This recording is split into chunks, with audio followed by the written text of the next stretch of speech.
Hello everyone, जल्दी देखिए आप लोग इस क्वेश्चन को देखिए। वास्तविक संख्या में आपको डिटेल इन्फॉर्मेशन मैंने आपको दे दिया था, जानकारी पूरी तरह से दे दिया था। अब उसमें जो पढ़ना है आपको इक्विलिट विभाजन प्रमेयिका, इसी का दूसरा नाम इक्विलिट विभाजन प्रमेयिका का जो दूसरा नाम है इक्विलिट एल्गोरिथम प्रमेयिका। कोई पूछा कि इक्विलिट एल्गोरिथम प्रमेयिका का सूत्र क्या होता है, तो आप बताएंगे A बराबर B Q plus R. A बराबर बी क्यू प्लस आर, उसमें कंडीशन होता है, एक शर्त होते हैं कि 0 less than equal to R less than B. मतलब आर का मान 0 के बराबर हो या 0 से बड़ा हो, लेकिन बी से क्या होना चाहिए, छोटा। देखिए जो a बराबर बी क्यू प्लस आर है, इसका फुल फॉर्म क्या होता है? a का फुल फॉर्म हम लोग a को क्या नाम दिया जाता है, हिंदी में क्या बोलते हैं a को? तो a को बोलेंगे भाज्य बोलेंगे। क्या बोलेंगे? भाज्य। b को हम क्या बोलेंगे? भाजक। और q को क्या बोलेंगे? भागफल। और r को हम क्या कहेंगे? शेषफल। जैसे r को इंग्लिश में हम लोग कहते हैं रिमाइंडर, और रिमाइंडर का फर्स्ट लेटर क्या होता है? r। इसीलिए शेषफल को किससे प्रदर्शित किया जाता है? r से, क्योंकि क्षेत्रफल शेषफल को इंग्लिश में हम कहते हैं रिमाइंडर, और रिमाइंडर का फर्स्ट लेटर क्या होता है? r। इसलिए हम इसको किससे प्रदर्शित करते हैं? r से। भागफल को इंग्लिश में कहते हैं क्वोशिएंट। क्या कहते हैं? क्वोशिएंट। और क्वोशिएंट का पहला लेटर जो होता है q, इसलिए इसको किससे डिनोट करते हैं, प्रदर्शित करते हैं? q से। समझ में आ रहा है ना? अब देखिए भाज्य, भाज्य मतलब क्या होता है? जिसमें हम लोग क्या करते हैं? भाग देते हैं। हाँ, जिससे हम क्या करते हैं? भाग देते हैं। वो हमारा क्या है? जिसमें हम जिसको भाग देते हैं वो है, और जिससे भाग करते हैं वो क्या होता है? भाजक। जैसे मैं कहना चाहता हूं, ध्यान से देखिए तो आपको आ जाएगा। ये आपका a है, और ये आपका b है, और ये आपका q है। जो भाग करने पर आता है, यहाँ पर आपका क्या प्राप्त होता है? शेषफल। तो इसका नाम है, a का नाम हमने बता ही दिया आपको कि क्या होता है, इसको भाज्य कहते हैं। क्या कहते हैं? भाज्य। और b को हमने क्या बताया? भाजक। जिससे भाग करते हैं, जिससे क्या करते हैं? भाग करते हैं। और जितने बार में पढ़ते हैं तो उसको हम क्या कहते हैं? भागफल। कितना फल आया है वो देखना है। भाग करने पर जितना फल आया है ना, उसी को क्या कहते हैं? भागफल। और r का मतलब आपका क्या बचा? शेषफल। क्या बचा? शेषफल। जैसे कि आपके पास 10 रुपया है, आपको दुकान से 1 किलो टमाटर लेके आना है, तो 5 रुपए का टमाटर हुआ। कितने रुपए का? 5 रुपए का किलो बिक रहा है। तो आपने क्या किया? आपके पास 10 रुपया है, लेकिन टमाटर खरीदने आपने आप 5 रुपए किलो टमाटर बिक रहा है। तो आप बताइए कितना किलो आप टमाटर लेके आएंगे? 10 रुपया आपके पास है, लेकिन वो टमाटर बेचने वाला कितने का बेच रहा है? 5 रुपया का किलो। कितना किलो? 5 रुपया केजी।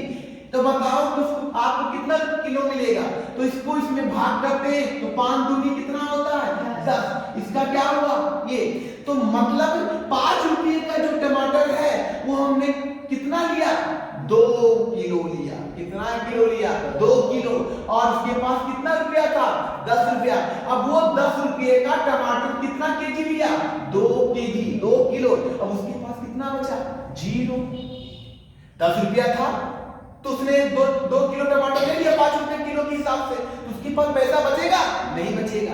तो इसको ही हम क्या कहते हैं? इसे हम भाज्य कहते हैं। और इसको क्या कहते हैं? भाजक। जिससे हम भाग करते हैं, और जो हमें प्राप्त होता है उसे हम भागफल कहते हैं। और जिसमें पता चलता है कि किसके पास कितना बचा है और कितना है ना बचा, तो उसको कहते हैं शेषफल। तो बताइए इस फार्मूले को आपको समझ आया अच्छी तरह से? कोई दिक्कत, कोई प्रॉब्लम? तो आपसे कोई भी पूछे कि इक्विलिट विभाजन प्रमेयिका का फार्मूला क्या होता है, आप तुरंत जवाब दीजिएगा कि a बराबर B Q plus R. a बराबर बी क्यू प्लस आर। अब आपको पता चलना चाहिए कि a क्या होता है? a मतलब भाज्य, और b मतलब भाजक, और q मतलब आपका होता है भाग। भागफल और आर मतलब होता है शेषफल। तो इसको इंग्लिश में शॉर्टकट में डिनोट दिया सिंबल द्वारा। अब इसको हिंदी में कैसे लिखा जाएगा ध्यान से देखिए। बी ए की जगह पे क्या दिया है भाज, क्या लिखिए लिखा गया ओ आर लिख दीजिएगा थोड़ा करके। ए बराबर भाज बराबर बी का मतलब भाजक, ध्यान से देखिएगा भाजक गुणे बीच में किसका चिन्ह होता है गुणा का। क्यू का मतलब क्या बताया गया आपको भाग फल प्लस आर का मान कितना बताया गया शेषफल, क्या बताया गया शेषफल। अब यहां ध्यान से देखिएगा इसका मतलब क्या है, कितना करने के बाद ये भाज्य के बराबर आया तो समझ जाना कि आपका उत्तर क्या है सही है और नहीं आया तो गलत है। आप बताइए यहां पर जो 10 है 10 दिया है भाज्य है कि भाजक है कि भागफल है कि शेषफल, यहां पर दिखा रहा है कि जो 10 है 10 है वो क्या है भाज्य।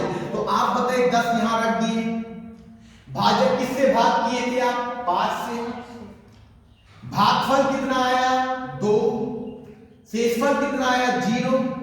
अब देखिए 10 बराबर 5 दूनी 10 और प्लस 0 तो 10 बराबर कितना आ गया 10। क्या दोनों का मान बराबर हुआ कि नहीं हुआ, तो इसका मतलब है कि ये सूत्र आपका क्या है सही है, क्या है सही है। आप हिंदी मीडियम पढ़ते हैं तो हिंदी मीडियम में आप दिमाग में बैठा लीजिएगा कि यूक्लिड एल्गोरिथम मेथड पूछा जाए पेपर में, दोनों में से कोई भी शब्द पूछा जाए, दोनों में से कोई भी शब्द पूछा जाए तो एक ही फार्मूला आपके दिमाग में चलना चाहिए। वो फार्मूला क्या बताया गया है a बराबर b क्यू प्लस r। यदि हिंदी में बताना चाहते हैं तो भाज्य बराबर भाजक गुणे भागफल प्लस शेषफल। क्लियर हो गया। और आपको ये सब जो फार्मूला है आप क्लास मुझे लगता है कि 4 क्लास से आप लोग 8 क्लास तक पढ़े होंगे, समझे ना, ये सब आपको पता है पहले से। ओके स्टूडेंट, यदि आपको इस क्वेश्चन इस टाइप के कोई भी आते हैं आप आसानी से सॉल्व कर सकते हैं, ठीक है ना। ओके स्टूडेंट, तो आप इसको नोट कर लीजिए।